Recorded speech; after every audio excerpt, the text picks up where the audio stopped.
मुस्लिम league नून का पंजाब में नया बल्दियाती निज़ाम लाकर इंतख़ाबात रवा साल करवाने का फैसला। इजलास में मौलाना फजल रहमान और महमूद अजगज़ई से बातचीत जारी रखने पर इत्तेफाक।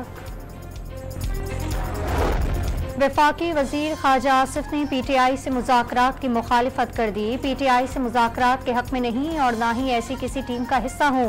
सहाफ़ी के सवाल पर जवाब। बहरा अरब में बनने वाला समंदरी तूफान कराची से दूर रुख बलूचिस्तान की जानिब हो गया। ओमान में बरसने का इम्कान। कराची में मूसलाधार बारिशों का इम्कान खत्म। हल्की बारिशें मुतवक्के। बलूचिस्तान के बेशर अजला तूफानी बारिश और सैलाब की जद में हुकूमत ने जिला झलमक्सी को भी आफत ज़दा करार दे दिया। आफत ज़दा अजला की तादाद 11 हो गई।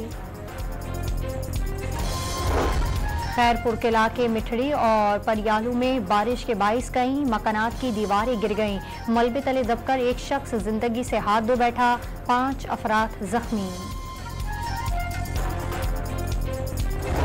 ऑडिटर जनरल और स्टेट बैंक के दरमियान इख्तलाफात। डॉलर की कीमत में उतार चढ़ाव से 100 अरब रुपए से जायद गैर कानूनी दौलत कमाने वाले बैंकों के खिलाफ कार्रवाई ना हो सकी।